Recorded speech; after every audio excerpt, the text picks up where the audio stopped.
Hello, it's Justin Hyer with Team POI. Today we're going to walk you through the features of a Desert Tech SRS A2.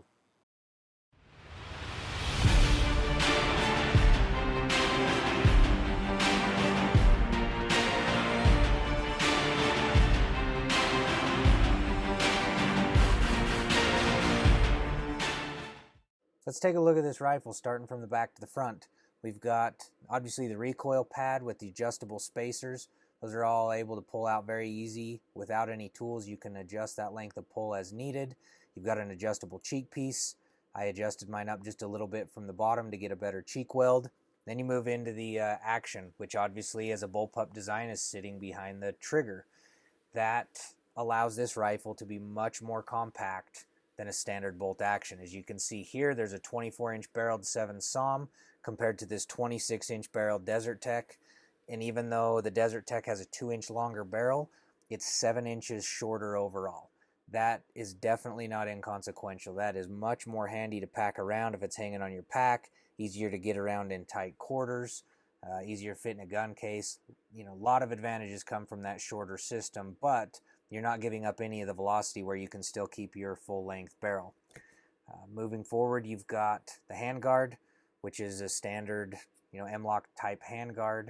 That's one of the only things I had to change on this rifle. It came with a swivel stud mounted in one of those slots, and I changed it out for a Picatinny rail so I could put this Atlas bipod on there. And then there is the muzzle brake up on the front. Overall weight of this rifle is listed at 8.3 pounds, but with the magazine in, this one comes in at 9 pounds 13 ounces.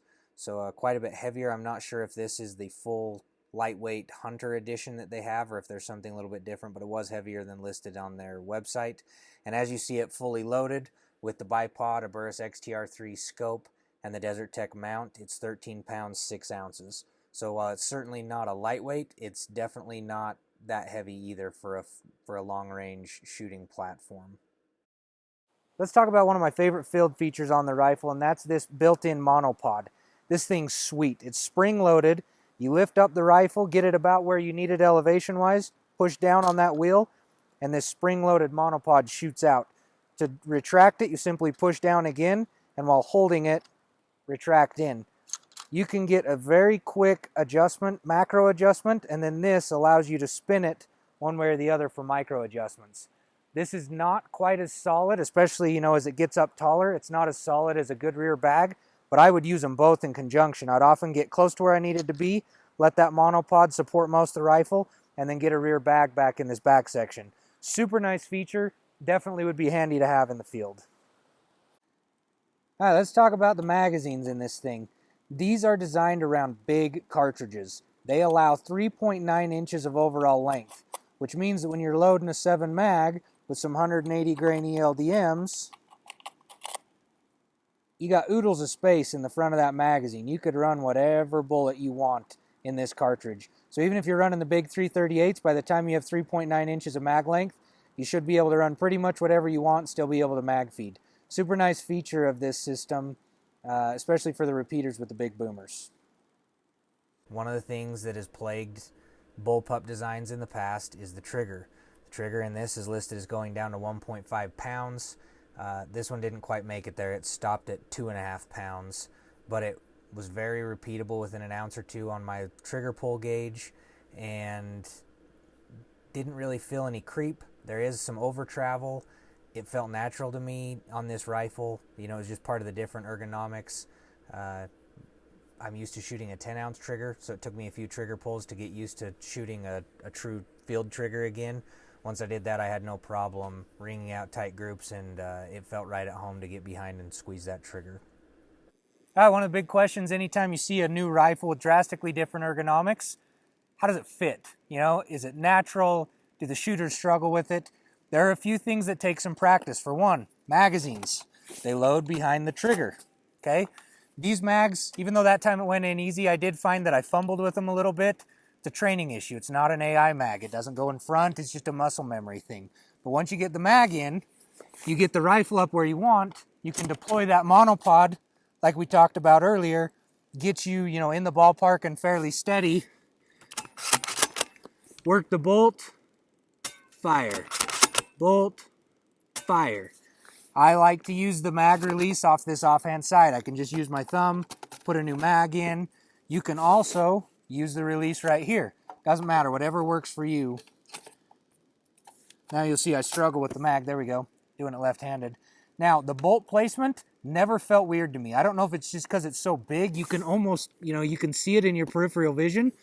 But coming up on that wasn't hard, right? It is a different feel, but...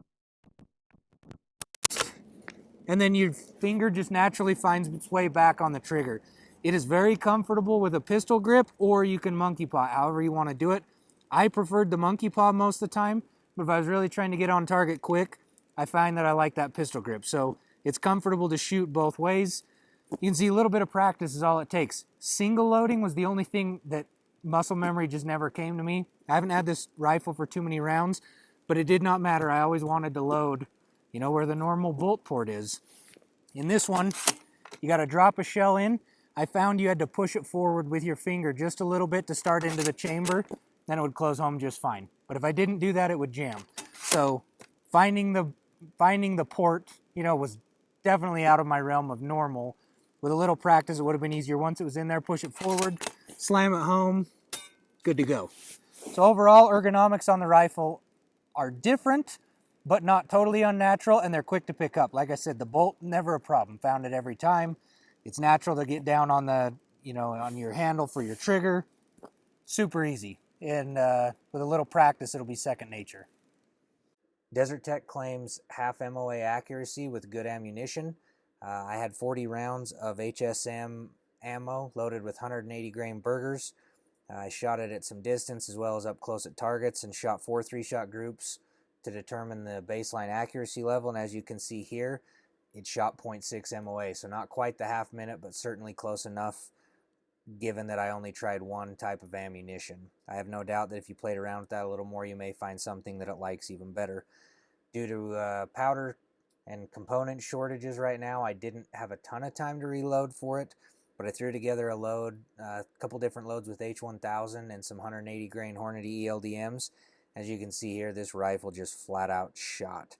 0.35 MOA, 0.42 MOA, 0.51 MOA, and that is zero load work. That is throwing a couple different charges to see if it liked anything, and it liked them all. So this rifle definitely shoots when it gets the ammunition that it likes.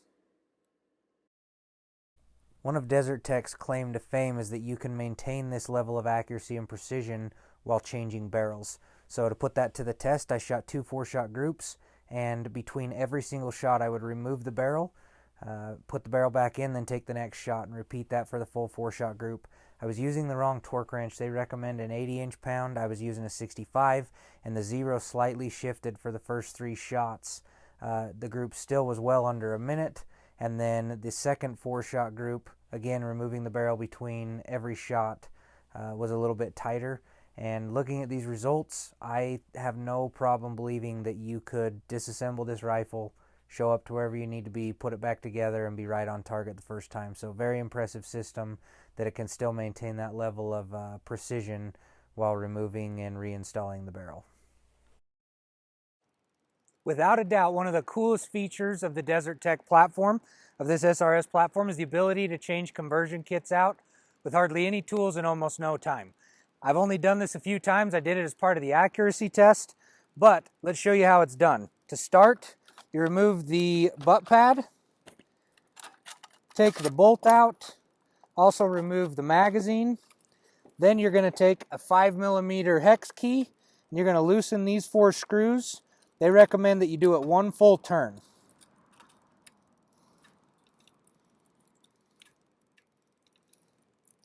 Then on this back side, you have a rifle unlock.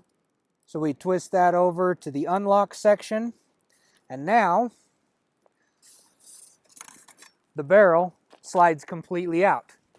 So you can grab whatever other barrel you have. I found it easiest to stand the rifle up. There is a notch in the conversion kit that goes down to the 6 o'clock. Slide it back down in the chassis. You'll find when it gets there, you could hear that kind of, clicked into place. If it's off center, it doesn't want to find its home. Gets rotated in properly. Then you take whatever bolt you need, depending on the caliber conversion. slide it in and lock it into place so that it's engaged with the conversion kit. Then you get a torque wrench. Desert Tech recommends 80 inch-pounds. I only have 65. That did not seem to affect anything other than it drifted slightly from the original torque settings that they'd given me. Once I shot it a few times at this 65, it was very repeatable. Now, just put it back in, tighten from front to rear. They recommend that you do it the same way every time for the most repeatability.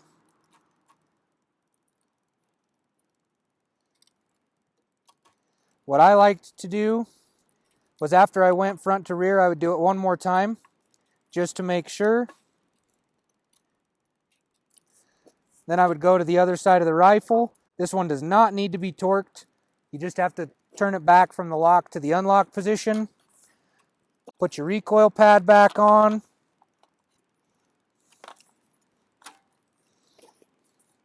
Get the proper magazine. Just like that, you've changed barrels in the field.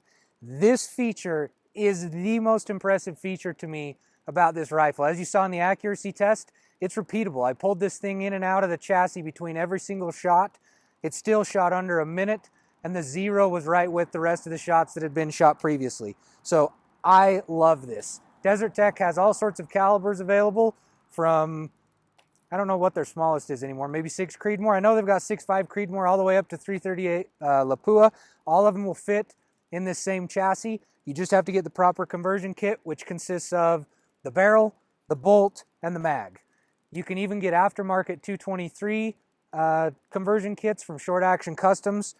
To be able to go from 223 to 338 Lapua on the same rifle is just something that's incredible to me. And to see that you can do it with one torque wrench is even cooler. By far my favorite feature of the rifle, and it makes it a real value to me. Overall, I love my time behind this SRS A2. It is definitely a unique weapon system. It's going to get a ton of questions every time you show up to the range, and it is a lot of fun to shoot. It is a little different. You're going to have to require just a little bit of muscle memory training to really operate it efficiently, but I didn't find it a hindrance. It's just for some of those things like quick mag changes or single feeding, you just need a little bit of practice, and I think it would become second nature. Overall, if you're a guy looking for one rifle that can do everything, this is about as close as you're going to get to one platform that can do pretty much anything you want and be able to do it all in the field. So if you have any questions, let us know. Thanks for following Team POI. Until next time.